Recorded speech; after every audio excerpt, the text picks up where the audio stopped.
Welcome, everyone. Thank you for coming. My name is Ricardo Ramirez. I'm a librarian here for the Sacramento Public Library. Welcome, bienvenidos. I'd like to give a big thank you to the Friends of the Sacramento Public Library for supporting this program and our Latino Heritage Series 2021. While everyone gets settled, I'd like to invite you all to learn about some teen programs coming up as part of our Sacramento Public Library's Active 18 series in November. Where we're going to have Kimmy Gudino from Brown Issues, Sacramento Poet Laureate Andrew DeFege, and author-illustrator Robert Luis Trujillo from the Trust Your Struggle Collective. Visit the event section of www.saclibrary.org to learn more. So if you are out in stream Facebook land, please put your questions for Johnny in the comments, and we will get to them as time allows. Captions are enabled for our Facebook feed, so you can click on settings and toggle on the auto-generated captions. With that, I am very, very pleased to welcome Monica, a librarian here from Sacramento Public Library, and the one and only Jonny Garza Villa. Thank you for coming, everyone. We are super excited. Thank you. Take it away. Yes. Hi, everyone. Welcome, welcome. A warm welcome to Jonny Garza Villa, the author of the debut title, 1,500 Miles from the Sun. Hopefully you all have been able to pick up a copy from your local branch. I know I've been laughing and crying and having all of the feels through this. And Johnny, in your introduction, you have an introduction about like taking your time. And I really took that into consideration when I got my copy. Well, good. So I'm glad that that note is there for exactly that. Yeah, thank you. Because I was having a lot of feelings for that. I was like, the author has given me permission. So thank you. So Johnny, welcome. Do you want to say a little bit about yourself, and we'll get into our little fun Would You Rather? Yeah, of course. I'm Jonny Garza Villa. I am a young adult author. My debut novel, like Monica said, is 1,500 Miles from the Sun. I also have a book coming out in 2023 called Under and Santi Were Here, which takes place in San Antonio, Texas, and is about a non-binary teenager on a gap year from college who falls for the newest waiter at their family's taqueria. I am a Sagittarius sun, Capricorn, everything else. And yeah, I was born in Texas, been here all my life. And that's about it. Hey, thanks so much. So we're gonna do a little Would You Rather game, Texas edition, and it's mostly food because I think that's the only. If folks, when you read this book, have a snack because there's a lot of good food in here. You will eat your way through this book. All right. So the first, Would you rather Takis or hot Cheetos? We are going to have to go with Takis. They're so good. When I went, just like citrus and heat taking over my entire nervous system, like nothing does it better than Takis. Nothing stains your fingers better than Takis too. Like little fingertips of spice. Fully just like stained. Yeah. I remember like I was just like laughing, was with somebody eating it, laughing so hard I was crying, made the mistake of wiping my eye. Oh no. And so now I've learned my lesson. So Team Takis, next question, queso or guacamole? We're going to go with guacamole. Like if you can find a really good avocado, like I don't think there's anything that beats guacamole. Although queso is so good too, like it kind of hurts my heart to not say it, but team guacamole. Team guacamole. I was thinking like, I don't think I ever had like I've had like guacamole in Texas, but there's something about like California guacamole. It's like, ooh, that cool and that spicy, just at the same time. Yeah, like a really well-made guacamole, just you can't beat that. Yeah. And then white queso on everything, winter food, tamales, fries, baked potatoes, all that good stuff. For We talked about this one a little bit. Big Red or Dr. Pepper? We have to go with Dr. Pepper. Like Dr. Pepper over anything, really. Mhm. And how would you like describe Big Red to somebody who's like never experienced it? I guess is the way. Yeah, like what even flavor is it? It's like something in between like strawberry and cherry that you're just not really sure of what it is, but like it's like incredibly fizzy, which I love, and just like Yeah. really fruity tasting. Pairs really well with Whataburger and corn tortillas. Oh, that's true. Yeah. Yeah, like that's a Sunday morning brunch for Tejanes. Like we go to the taqueria and we get a whole thing of Whataburger, and like you got to get the Big Red with it. Yeah. Like I didn't grow up with Doritos, but I Mhm. had Big Red. Yeah. And it's like, okay, so that's like the go-to. And I tried explaining, like describing what it tastes like. And I'm like, it's kind of like Valentine's Day candy. Yes. Yeah. So it's like sweet, but there's not like there's not like a fruit to describe it. No, there's absolutely not. Yeah, or like bubblegum powder. Yeah. Like liquid bubblegum was like the closest thing I could be like, yes, try it. It kind of is like a Jarritos if you just put like a bunch of extra raspa syrup into it and then Oh, drink snap. it. Yeah. Yeah. Oh, I could totally see that. I might have to try that this season when I get my next Big Red kick. All right. So our last Would You Rather Texas edition for food, Whataburger or In-N-Out? I have to apologize to all of my California watchers, but like it's gonna be Whataburger. Just my loyalties are there. What's your go-to order for Whataburger? Ooh, there's this like honey barbecue chicken strip sandwich that like is kind of my obsession. It's just it has like really good barbecue sauce and like a slice of like Monterey Jack cheese. I also like getting like jalapeno ranch that they have there and like putting that with it too. So like it's like jalapeno ranch, it's like spicy plus the barbecue sauce, like on some chicken strips and like some Texas toast. And like I don't think I've ever had anything better in my entire life. That sounds amazing. It's so good. I might have to get that after this. Oh yeah, just like inspired to be hungry. Right. All right, so now we're going to transition to some of the like other Texas Would You Rather questions. River float or beach day? You see, the thing is just that I don't like, I will give California this, the Texas beaches do not compare to California beaches. And so like for this reason, like I've got to do a good river float. Like you have your tube, you have like another tube next to you that's full of just like food and drinks, and you just spend like hours getting really brown and a little boozy, and like you got like probably your takis in that cooler too, and it's so much fun. Like I love floating the river. Yes. I haven't done a river float in a while. In Sacramento, we have like the American River and we have the Sacramento River. And in a healthy rain season, it's more like a rapid. So you can't really like float it. Yeah. You have to wait until like the height of summer when it's lower to just like to float. And it was There it's is like, this one near me. I had never been to it before. My friends took me, and there's this one part that turns into like a water slide and just is like terrifyingly fast. And I was not prepared for it. I thought I was going down in the Guadalupe River. Oh my gosh, yeah. It was terrifying, but also it was just like, I want to do that again. Like, how can I go back and do that one more time? Oh my gosh. I'm like, yeah, I want to be prepared to like, not have the feeling I'm gonna die from floating on the river. Like I'm just here to relax. Yeah, like chill with your beverage and that. I think one of the things that like kind of turned me off from like when I was living in Texas was like water moccasins. Oh.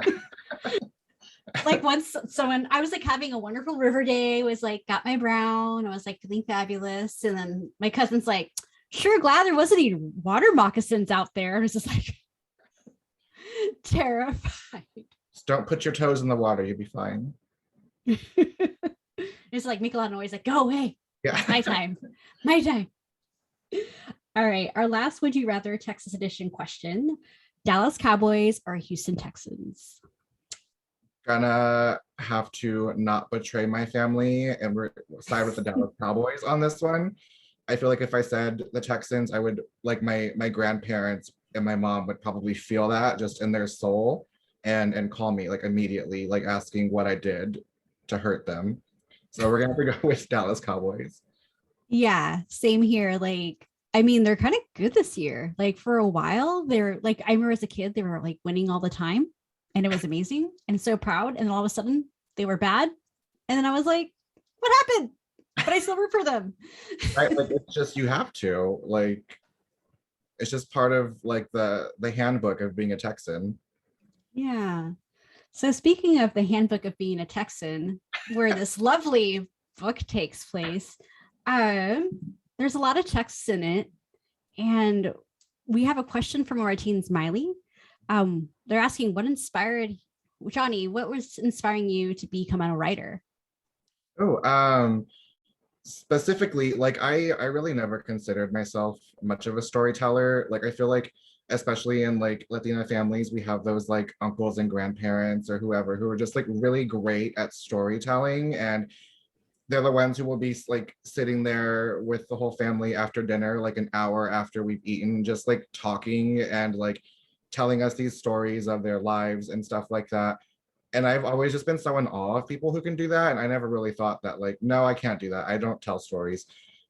But I think what really struck me to at least like attempt it was Becky Albertalli's Simon versus the Homo Sapiens Agenda. And then I saw Love, Simon pretty soon after I read the book. And I was just talking to the friends that I went with. We were all like queer Chicane people who went to go see it. And we were talking just about how stories that center people like us don't get that same sort of attention or like adaptation potential as stories by white authors. As great as it, like I love Simon Versus, it's one of my favorite books. But like also just thinking about it, I think the most popular YA book that centers a Mexican American is basically historical fiction at this point. Like Aristotle and Dante takes place in the 80s. We really don't have that sort of like relevancy and centering teenagers today when it comes to stories that center us. And so I was just kind of like, you know what, someone should do it. And then for some reason or another, I was just like, you know what, I can do it. I could totally do this. And that's just kind of what spurned it.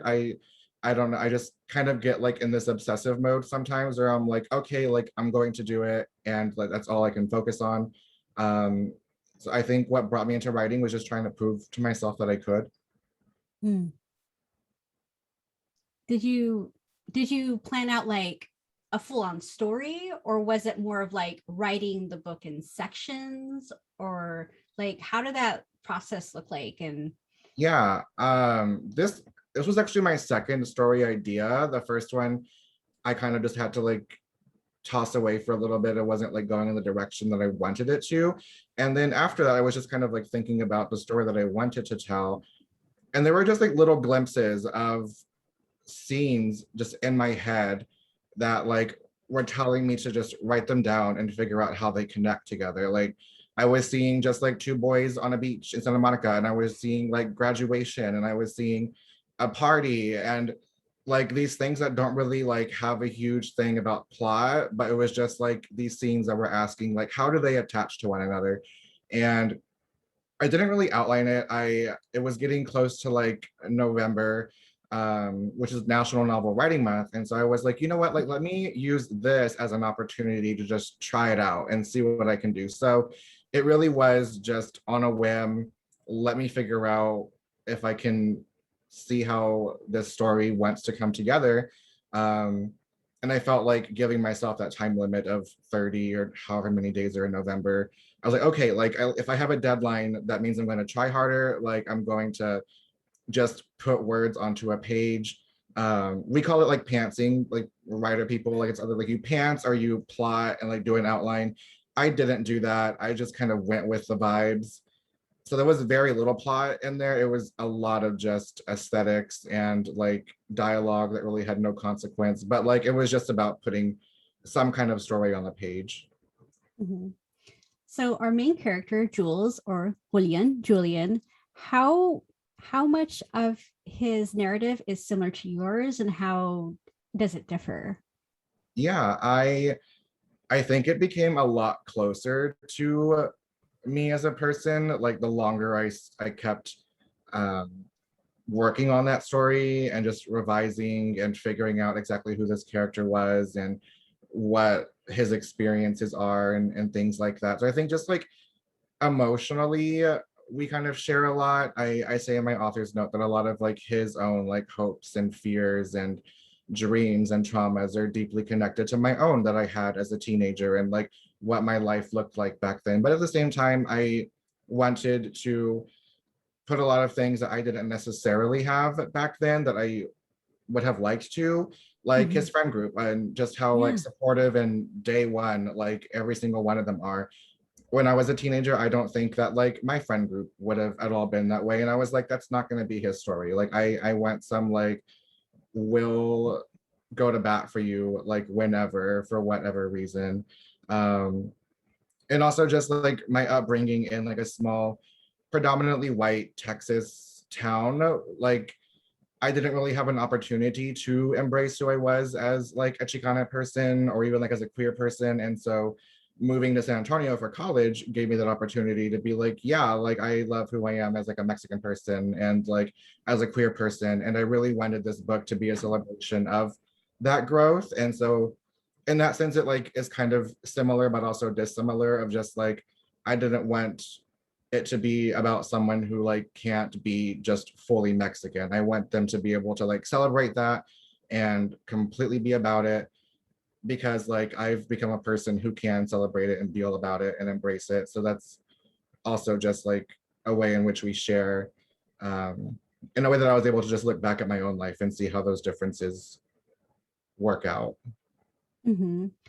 I was thinking when I was reading this book, one of my favorite books, like right now, all time, Aristotle and Dante, and it's just like it takes place, I think, in the late 80s, and so the phone rings, letters are written, and I'm reading this one, and there's Snapchat, there's TikTok, there's texting, and I'm like, it's like a different universe. Yeah. Like these like like queer youth, I'm like, and it's in a sense like, oh, like queer youth have like technology and social media, which is great, but at the same time it's like he falls into this after getting a little ripped at a party and outing himself, you know.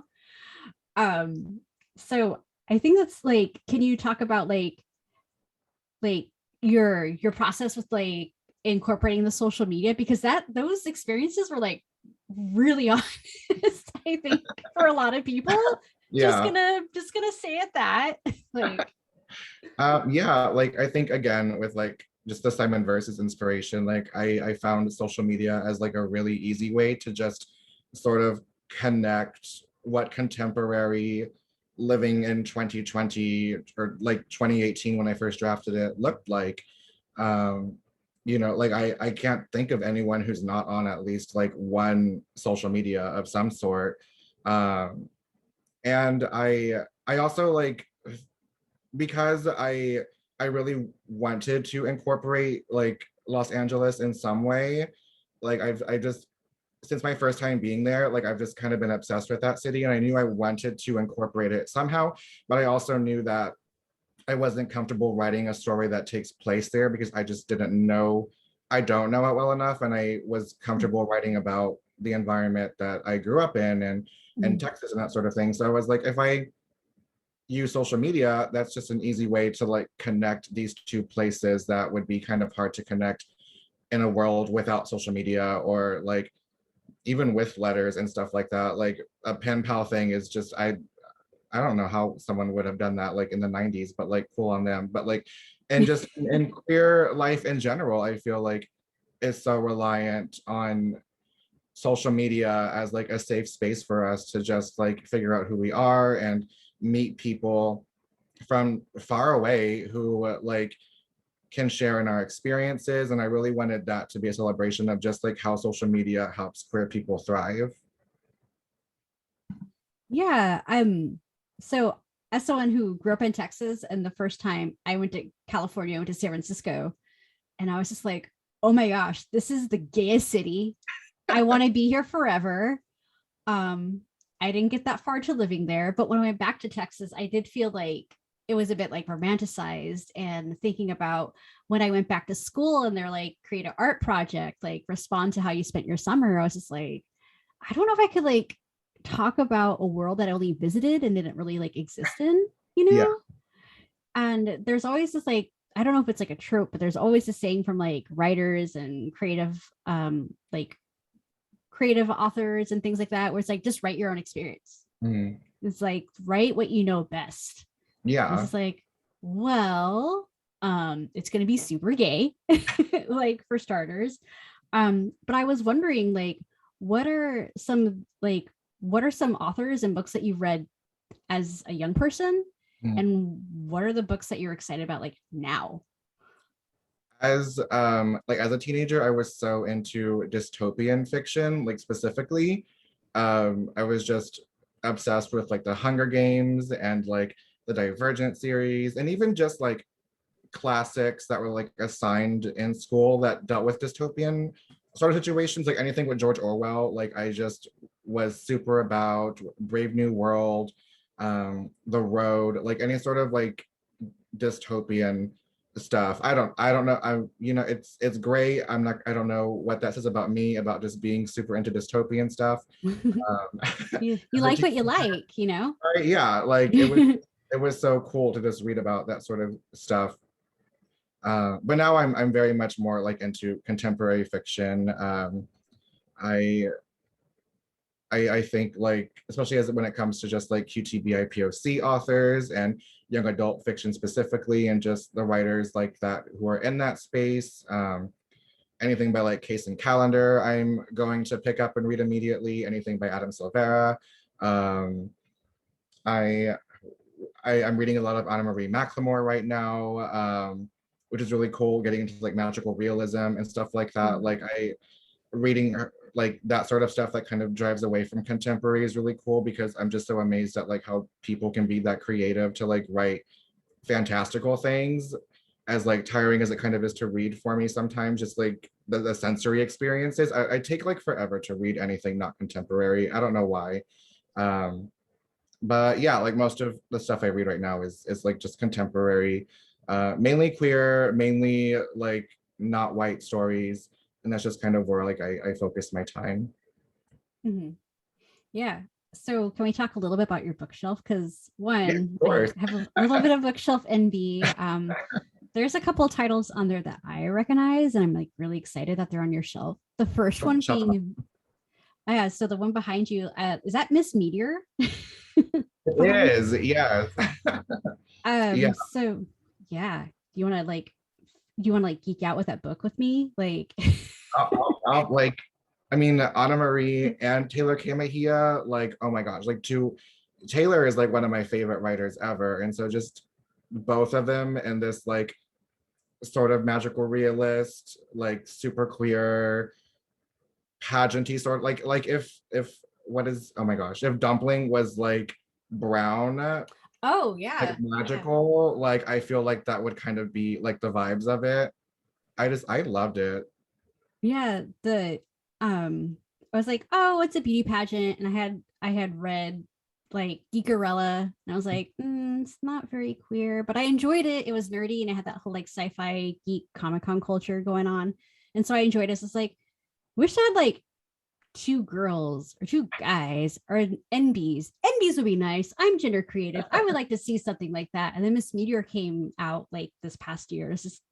And I just went through that book. Like the hero was like, oh, the diner is named after Salinas, and they have a special menu. And it's like there's a trans character, and they're like really, really cool and popular, and people respect them. Like, wow.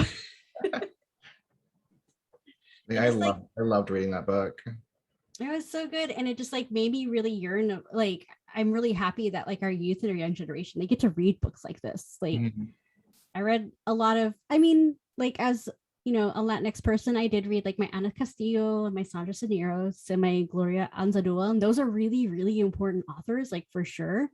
I just wanted to see more people that like I hang out with now as like a young adult, like more people who are like queer, non-binary, and Black, and like our lives are magic. Like our lives are truly magic. Like we're out here and we exist, you know. And I just like really wanted to see that. So when this book came out, I was even more excited because it was like tech centric. So like going into like storytelling, you were saying that your family told were really good stories, and like what did you take away from that with like how to tell a story? I think like in the way that like you can just like tell it's like coming from somewhere personal to them, and like just so much of like, even if it's just a really laid back humorous sort of story, there's something about like the heart and soul that they put into just telling it, and the emotions of it all that just like always strike me. And I think that is something that I really wanted to take with me in writing this book, is just like, how do I really just put like my own heart and soul into this? Like if I'm going to write something that represents a lot of who I am, like I deserve that. I deserve to put in as much of me and as much of my experiences and what brings me joy and what has brought me sadness like into it, and be as truthful as I want to be. So I think that them and like being raised in a family like that really helped me just allow myself to put like my heart into it, and to be okay with that, and at least like into like just the limitations of like where I saw myself being able to do that, and to know that like we deserve that. We deserve stories Mhm. that like have our heart in it, especially as non-white people, as Latinas. Like we can share our stories with other people, and like that's necessary, and we deserve that space. And so I really just, yeah, that's what I took away from them. Mhm. I'm thinking about like when I was younger, coming from like a big like Chicano, Chicana, like Mexican family. It's like my family knows how to tell stories. Like I I would like, and I think that's why I love reading stories and hearing stories. I love a good like woven tale.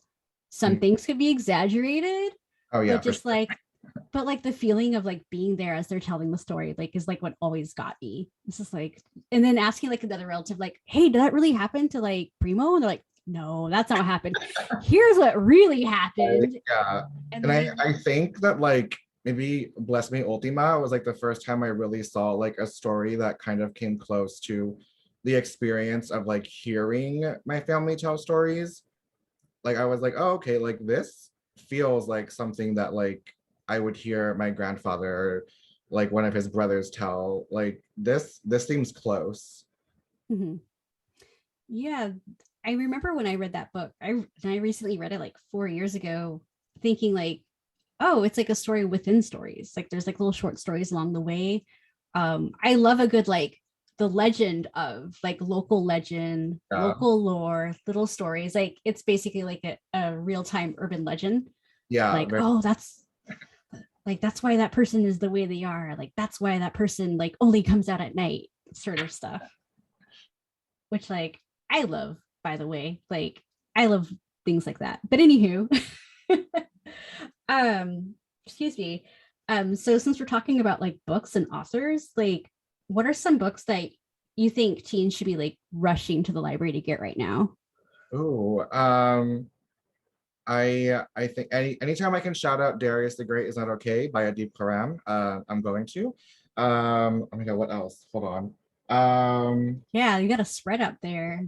I would say, oh, if you're really into like Mexican stories, Somewhere Between Bitter and Sweet by Zaya Cap, Ooh. so good. It's like an upper YA as well.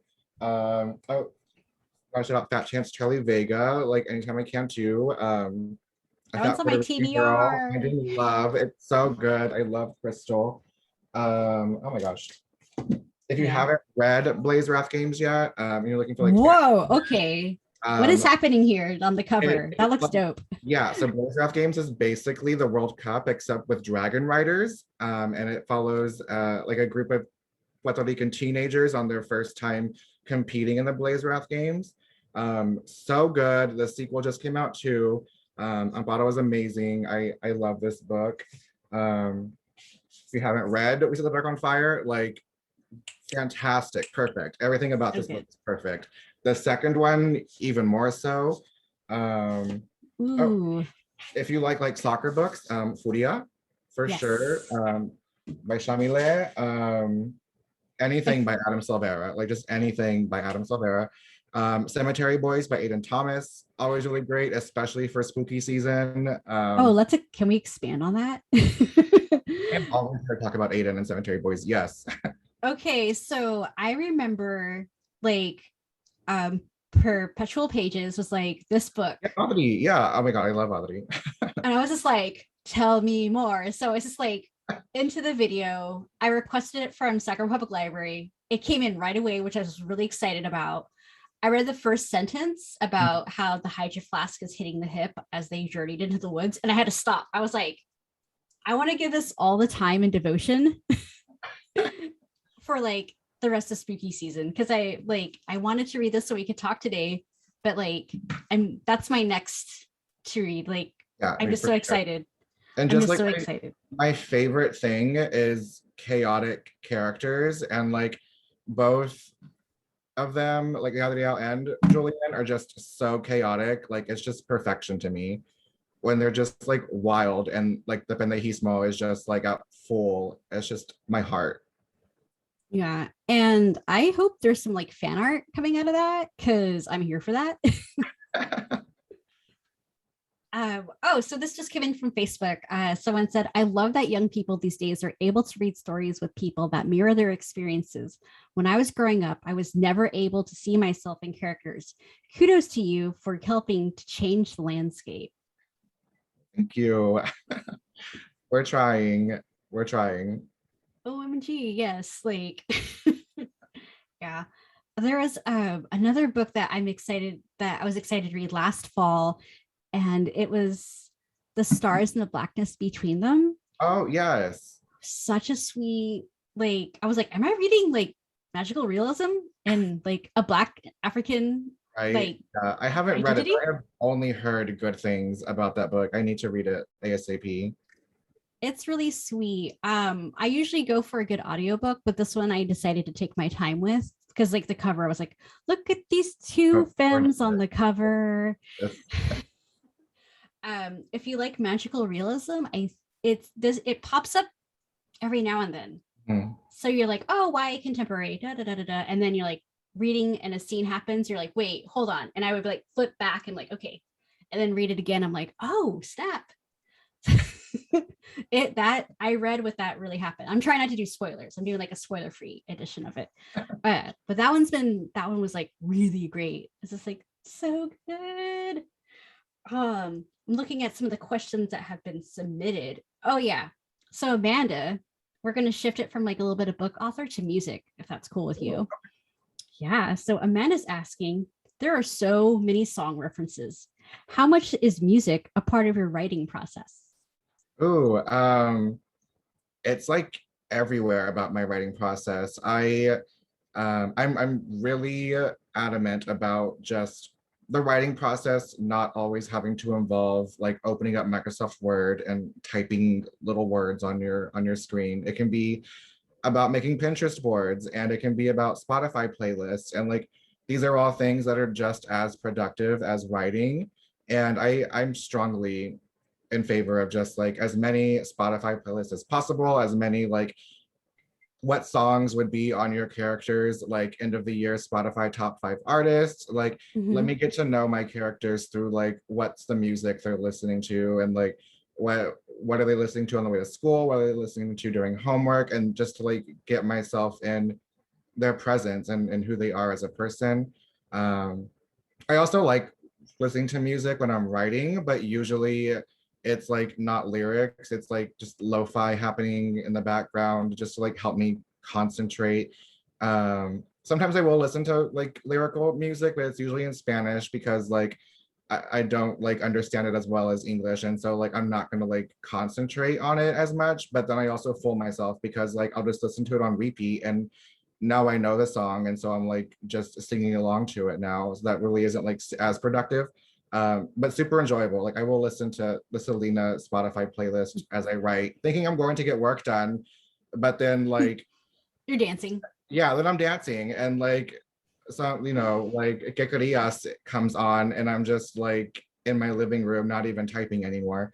But yeah, no, I love music and I love incorporating it and figuring out who a character is and also just writing it and also just like building a scene and just like what is playing in the background and like how does that relate to like what's happening and what the mood is and what the vibes are. So yeah, I love music and I just love how it can be a part of the creative process. I love that you mentioned like the Pinterest and Spotify, like once again, like social media, like really intertwined. When I made a Pinterest board a few years ago, when I was becoming a librarian, I was like doing it for just like library book talk ideas, but I didn't realize that there's like a lot of authors and young people making Pinterest boards of their favorite characters, like outfits, like what they like, the food they would eat, like, oh, this is what the city or the town looks like. And I was like, all right, I can get on board with this. And then it wasn't until I read The First Rule of Punk where Celia E. Perez is like, oh, and here's a Spotify list. And I was like, oh, hold on, hold on. Because like it's like a mix of like the old and the new. So I was like, punk, yes. And then like songs my like grandparents listened to. I was like, perfect. Same thing with the Stars and the Blackness Between Them long Spotify playlist. I'm so here for that. But yeah, I actually have like two different ones. Like one is like the vibes of like if it was like a Netflix coming of age indie adaptation, and then there's also like a playlist mentioned in the book, like pretty far into it. And I have that playlist too that like I love listening to. So I just kind of like go between both of them when I just want to think of my book. So we have to find you in your Spotify playlist now. Look at like the vibe and see what you're doing when you're writing. Yeah, for sure. I love that. Like, I don't know about you, but people are like, well, what kind of music do you like? And I'm like, oh, well, I don't know. So I grew up in Texas, so that means like everything, but not country. But if I hear a George Strait song, I like know who he is. Right, yeah. Like we grow up with country, but do we listen to country is like a totally different question. Yeah, and it's or like, oh, well, I know the song because they made us learn line dancing to it in second grade. So it's like music. So the follow-up was that what music were you listening to when you were working on your novel? And I don't know, are they asking like to name names? Because we went through like the Spotify, or we went to, because I know for me, it's like that lo-fi, chill, lo-fi hip hop to smoke, sleep, study, dream to. I do know that like when it wasn't lo-fi, I was listening to like a lot of Mexican rock, like Camilo Septimo was on a lot and like Porter was on a lot. I also listened to a lot of Mon Laferte and Natalia Lafourcade and like Carla Morrison. I think those are like the main people, like the main artists while I was drafting this book. Oh my goodness. Love all the variety too. Yeah, it was like just like some rock with like some like really soft Natalia in there, some like Mon Laferte to just like get me moving a little bit, like just a little bit of everything. Yeah, and that's something that I know that in our book, our lovely Arhonian, like that's one of the things is that he actually like bonds with his parent through music too.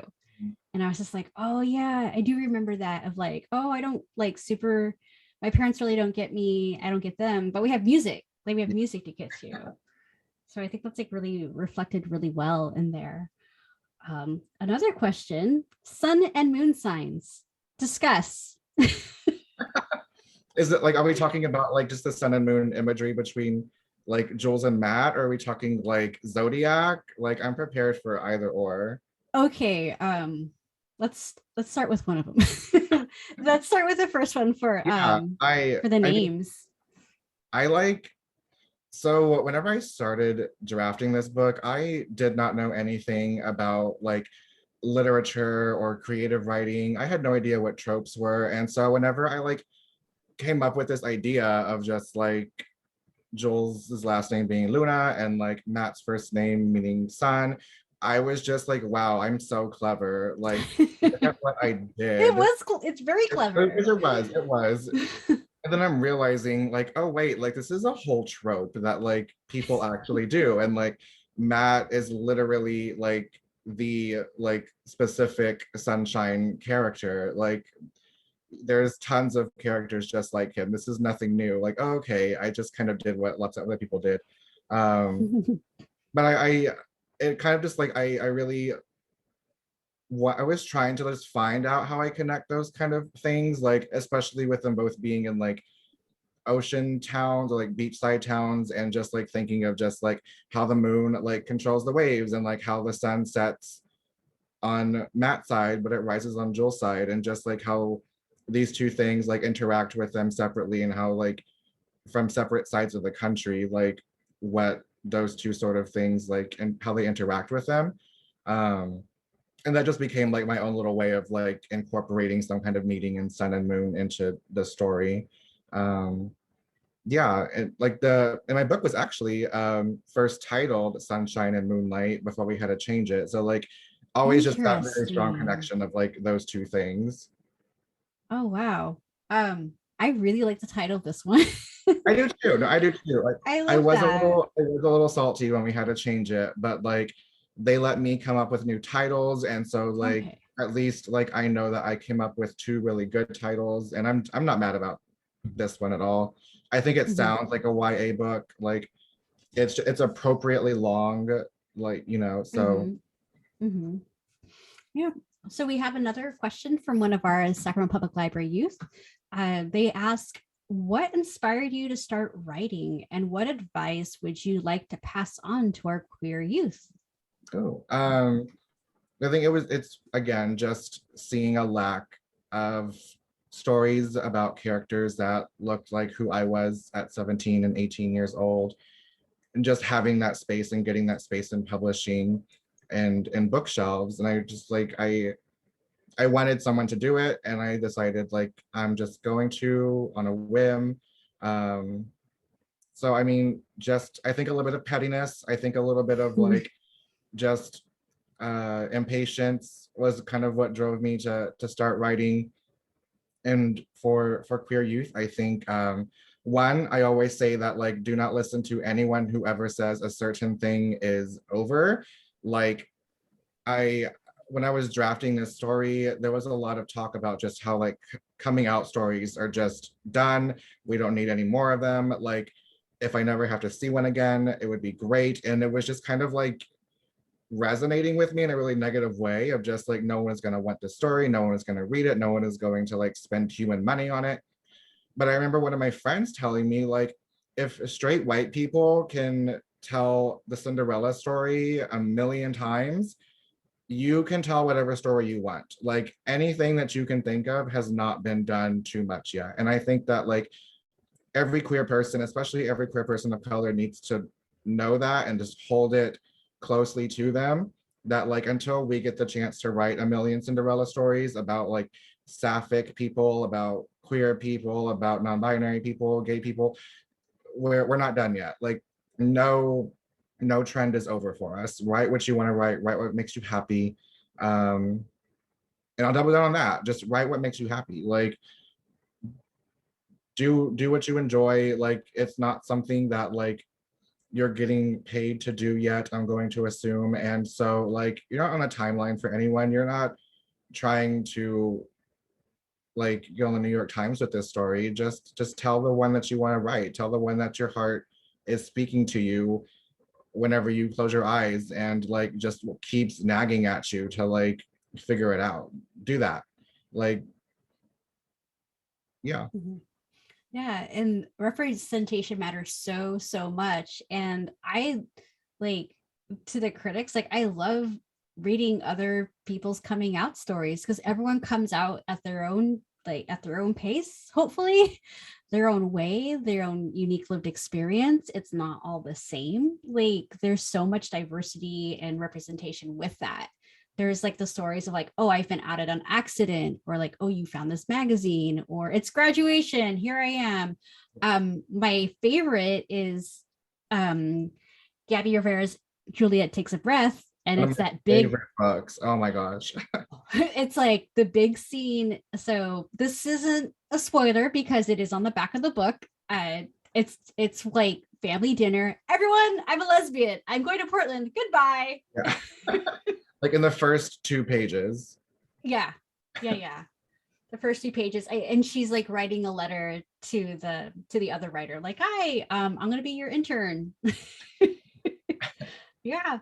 So it's just like there's all these different ways and all these different, it's like if it's trending, if it's going to be a trend, yeah, I think people need courage and bravery in the form of writing to be out and be proud and to be themselves. We have another question from one of our SPL teens. Millie wants to know, did you take any classes or courses to help learn how to be a storyteller? Absolutely not. I am a college dropout who never took like any creative writing courses, anything beyond like the English classes that you would take in school that are more like research based even than like actual creative writing. It's not something that you necessarily need. A lot of it is just, I would say that reading the kind of stories that you want to tell does a lot more than like reading manuals on how to write a perfect book. I learned so much from reading books like Darius the Great and books like This Is Kind of an Epic Love Story by Case and Callender and Love, Simon and Dante and Aristotle and Dante, about just like writing stories that represent me, writing voice and like what voice sounds like, and writing like your culture and doing it in a way that like is representative of you and being kind of fearless with it.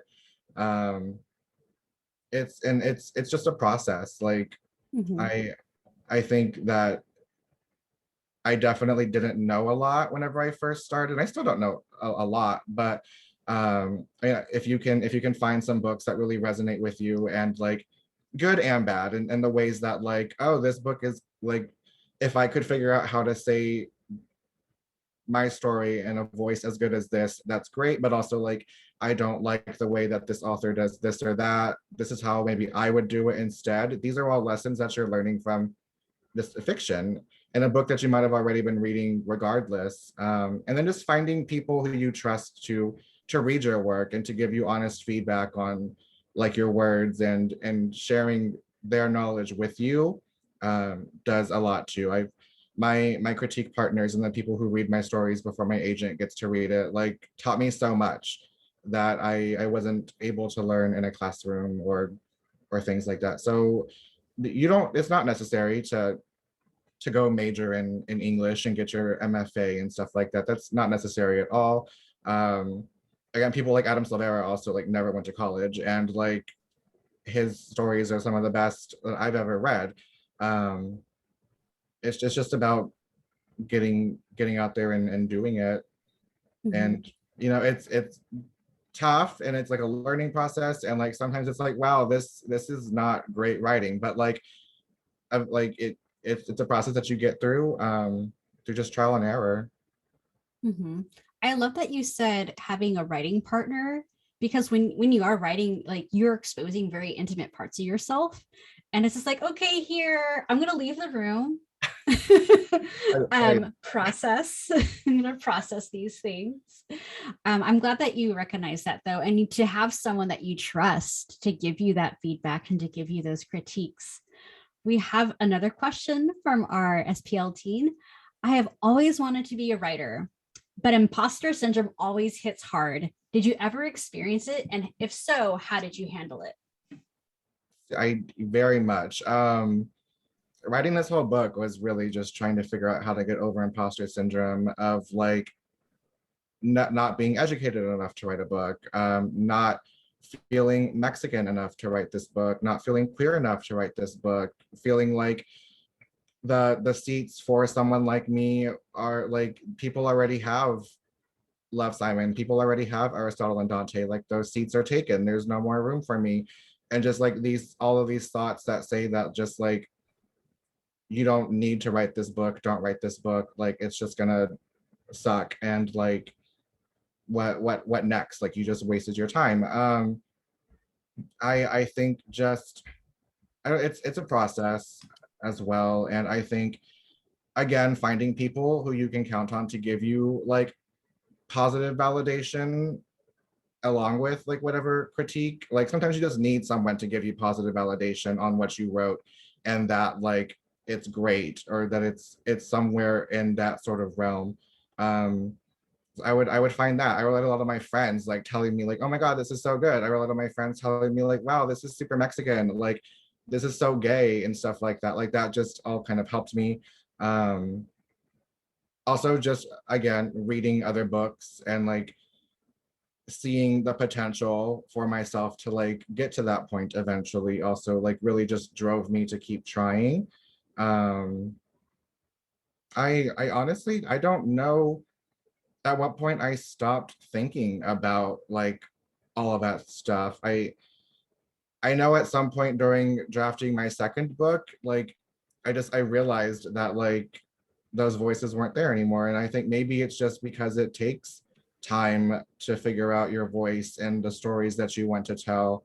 I think especially as people of color, like we often feel like we have to either write something super our community, like I can only write the most Mexican stories, or I can choose to write stories that like are written for the white gaze, and like those are the only two, and like thinking in that sort of way kind of feels forced, and like we're putting ourselves in a box. And I think learning to make that decision without like the mindset of like trying to make someone else happy does a lot. Like if you want to write really Mexican stories, do that, and as long as it makes you happy, do it. Like I love doing that. I love writing about taquerias. I love writing about mariachi. I love writing about soccer. I love writing about all those sort of things that like feel like my community. But I can also write just books about people going to like a music festival and like experiencing life, and it's still just as much me as like any other story.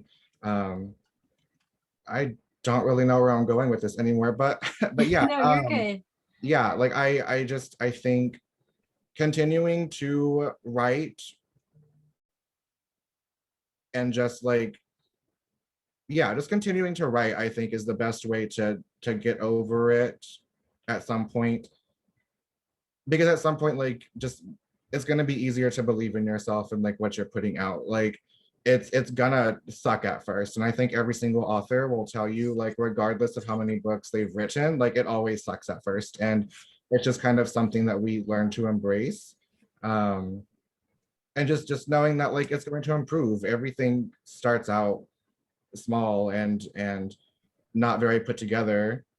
You got to put the foundation first before you build the house. And so like that's just kind of, as long as you're doing that, then like you're doing a lot more than what most people can do. Yeah. Something I just wanted to add in your introduction, you have an author's note. And I'm just gonna read the small snippet. I'm not going to tell you, oh, it only happens once, or it's not that big of a thing, because one, that would not necessarily be true. And two, for those of us who experience abuse and trauma, there is no system of measurement. There is no, I can handle X amount of this. There's only, this is triggering. So something that we have put together for our youth, if you're looking for resources to support LGBTQIA2+ youth, please check out the local resources we have in Sacramento, such as PFLAG Sacramento, Wind Youth, the Lavender Library Arts and Cultural Exchange, Gender Health Center, the Sacramento Native American Health Center, Weave Sacramento, and the Trevor Helpline. More resources and reading suggestions can be found, because we do want you to know that your experiences are valid and they're seen. And if you are experiencing these things, we do have resources to help connect with you. So that was the inspiration for me as a librarian to be like, we're going to do this author talk, but I really want teens to know that there are resources and that you can read the experiences and see yourself. And if you need help, because that's something that does happen in the book, like there's, without spoilers, there's some stuff that does come up, and there's an exodus. So yes, you're not alone. We have one more question from our teens, and I just want to make sure I get this correct. Okay, Christopher wanted to know, what helped you decide to become an author? I think I've always just wanted to do something that like I felt would make a difference somehow. And I felt like writing this story and writing something that's reflective of my experience and maybe the experiences of someone out there 10 years later who is going through something similar or like can in any way fit in Jules's shoes might make some kind of difference. And like, even if they don't fit into those shoes, maybe just reading a book reflective of like the Latina community, reflective of the queer community, might do something to just make this world a little bit brighter. And like, it's a lot, like, it's different, like just kind of thinking about that as like, when this book is just being written and like when like you have your agent and it's just kind of like not so heavy. But I do remember like in an interview just a couple of days before my book came out, like I got that question of just like, what do you think about the people who are going to relate to this story and like who might be moved by it and it resonate with them. And at that point it just felt so different because it's like my book is about to come out and like there's a very real chance that like someone who knows what it is to live Jules's experience is out there and will read my book, and the potential of like sharing that experience with them and hopefully making them feel like they're not so alone and that they are loved and that they're enough for this world in whatever way that fits for them. And that like, even if it's just like behind closed doors in their bedroom, that they, at least with the time they spend with Jules and Matt and all of Jules's friends and his sister, and like they know that like there's someone out there who knows what they're going through, and maybe that brings some sort of peace to them. And even now, like I really just want to write books that are reflective of us and like who we are as a Chicana community, of a queer Chicana community, and like what that looks like and all different varieties of ways. Like my second book is very much a different sort of main character than Jules is, and their upbringing and the way that like they experience queerness, even as someone who grew up just like 3 hours away from Jules in San Antonio compared to Corpus. Like the proximity isn't that far, but just the lived experiences can be so different. And I really wanted the opportunity to not be able to just write one book and one experience, but as many experiences as I can that come with living as a brown person in Texas, maybe Catholic, but like super queer, and like all of these things and what those look like. Because I can, like, I just like, I can, and I feel like we deserve those stories, whether or not I'm the one that tells them. But I wanted to try my best to, and yeah. I think, and this is biased, I think you did as a gender creative Chicanx person, I am so happy that you wrote this story. I don't identify as a mass presenting or a cisgender young boy, but I loved reading his experience. I loved reading about first love. I loved reading about like hanging out with your friends and hanging out in Texas and like reading Texas A&M in a book. I've never read a book that said Texas A&M in it ever, like ever. And so it just like really warmed my gay little heart. It was just like, oh, so awesome. So this is, and we have another comment. Indeed, so grateful for this work of art. I hope that Twitter explodes with all the fan art of like them being cute in Los Angeles. I really do, because I'm here for that. I'm here for that. Yeah, so I don't see any more questions from our teens. Johnny, is there anything else you want to like address or sign off with, or just like I don't know, Saturday night? What, like Saturday night, What's Julian doing now? Oh, he is either on like an all-night FaceTime call with Matt, or maybe like playing some soccer like well into the night with like Jordan and Bina. Yeah, like especially like if we're talking right now today, like it's a beautiful day outside. I feel like he is probably spending the entire day outdoors, probably like playing soccer 4 hours, maybe finding like some really good vegetarian food. Yeah, all the good vegetarian food. And Yes. someone has commented that they have found a Spotify playlist with all the songs Oh, perfect. from the book. Thanks, the internet. That's so awesome. Well, that is our time for today. Everyone, if you haven't already, please pick up your copy of Jonny Garza Villa's 1500 Miles from the Sun. It's a beautiful, beautiful book about young queer love. Also, this has been recorded, so you can rewatch and listen to this again. You can see from the lovely spread on Jonny's bookcase that there's a lot of really great queer stuff out there. Something for everyone. This is Monica from Sacramento Public Library, where books are just the beginning. Jonny, thank you so much for being here. Yes. Thank you for being here. Thank you for writing this story and just having this hour to spend with you and talking about everything from queerness to Textmas to representation. It's been awesome. Thank y'all for inviting me. This was so much fun. I'm glad I was able to spend this hour with y'all. Let's do it again when the next book comes out, I think.